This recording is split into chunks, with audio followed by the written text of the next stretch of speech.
All right, everybody, let's talk rifle cant. There's a whole lot of folks putting out some really good info about whether or not it matters. That's great. There's also a whole camp of people that believe it doesn't. And we've put out other videos. You can go look. The one that comes to mind quickly is the one that Go Hunt did, where we hung a sheet of plywood at 500 yards and we shot groups. And we took a device used for measuring angles, quite frankly, came off my table saw at home, cutting trim. And we shot groups at 3 degrees and 6 degrees and 12 degrees, and we show you where those groups go. And there were haters on that video, and you guys love sitting around hating on stuff. But at the end of the day, cant matters within your shot. And for the Western hunter, right, if you wait 12, 15, 18, 20 years to get a tag, are you going to let something as silly as rifle cant ruin your hunt of a lifetime that you waited for? I would call you insane to let that happen. It's very easy to solve for. We solve for it in a unique way. We very, very specifically engineered our product so that our bubble was visible from the shooting position with the non-dominant eye, while removing some of the install issues that you find in other bubbles on the market. I will not cast shade companies that talk down to other companies. I think that's absolute bull. But we did it a little bit different, and we did it for a reason. And here's why. When we put the bubble in the bottom half of the ring, you take that bubble, you put it on top of that ring, you put it on top of your receiver. As long as the ring is cut right and the receiver's cut right, we know those two things are square.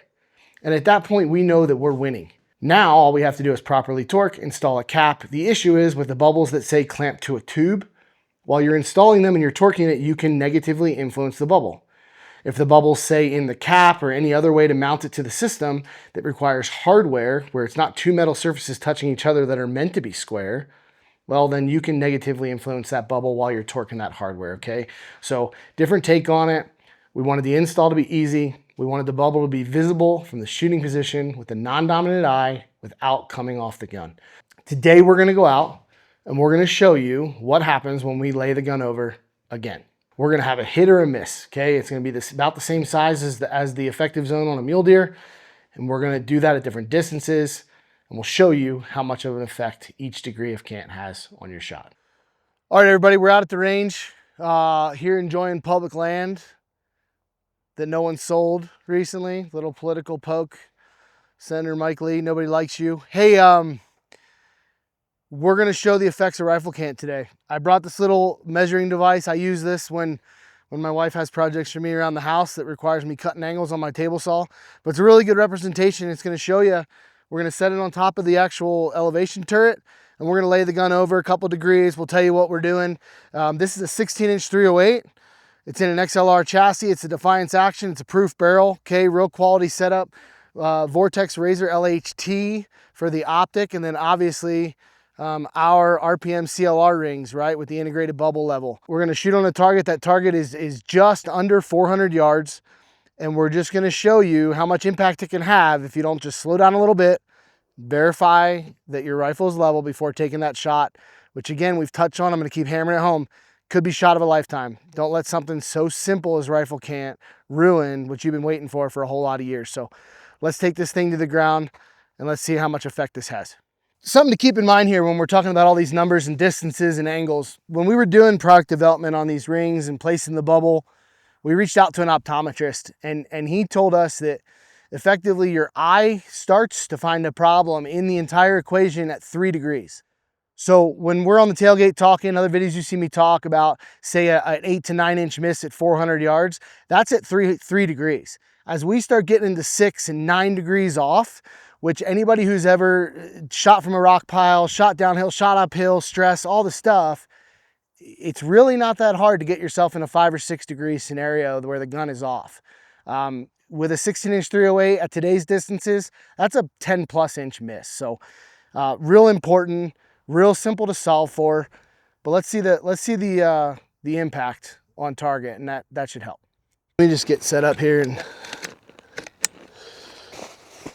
little shameless plug for the diving board. A lot easier to find the steel when you got a red dot on top.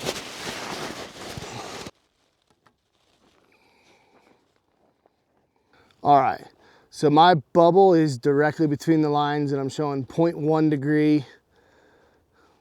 There's 0.0, so we're there. All right, here we go. So this is 0 degrees, folks.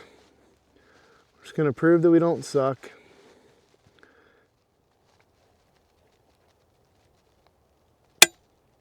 click, bang. Great trigger press.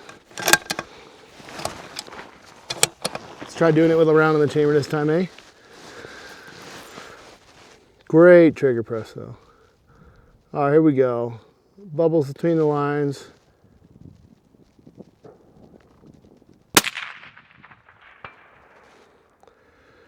All right, hard to argue with that shot.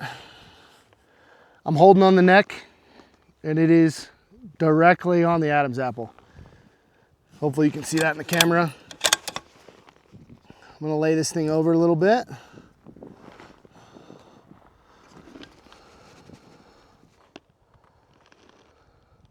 Okay, that's measuring 3 degrees right there. Here we go. 3 degrees, 16-inch 308.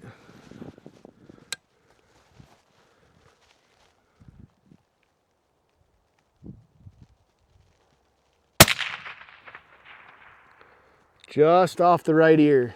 Okay, it's only about a 4.5-inch miss.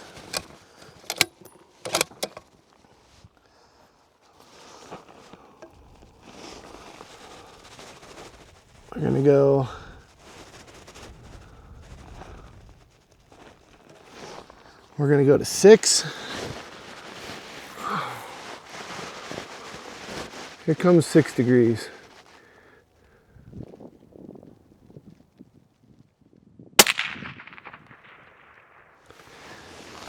Off the right ear again, but probably nearly a full foot without going down there and measuring it. I'm gonna hope you can see it. All right, everybody, so we use the measurement device, right? Can't argue with science. I'm not gonna make any more political jokes today. I'd like to, anytime I say science, but so we shot at 0 degrees, right? We showed it 0, we shot 0, 0.1, right? It's hard to be dead perfect on that. We held on the neck. We should have some video of that shot. It couldn't have been any more perfect right in the Adam's apple, right? Then we laid over 3 degrees. I've done tests when I'm at events, when I'm at dealer events and different expos, and I lay a gun at 3 degrees and I put a gun at 0 degrees next to each other and I ask folks, which one's off? And it's very, very rare that somebody can just standing point to the gun and tell me which one is 3 degrees off, okay? But within our shooting today, you're gonna see that 3 degrees is like half a head's miss. We were about a 4 to 6 inch miss without measuring, hitting down there in the dirt. Just from here, calling it 400 yards, I'm gonna say is about a 4 to 6 inch miss. When we laid it at 6 degrees, it was all of 10 to 12 inches. Again, that could have been the deer of a lifetime. And with our product, you can sit there, open your non-dominant eye, very quickly verify without coming off the gun that you're level, and then you're golden. So something to note, we did our test today at 400 yards. That's the range that we had access to for today's film. Keep in mind that this issue is gonna compound the further out you go. Out here in the West, right where we're sitting 7,300 feet in Flagstaff, Arizona. It is not uncommon to take a 300 to 500 yard shot out here. So again, if that's a hunt of a lifetime, or God forbid, a military law enforcement scenario, it becomes very important to be taking a square shot.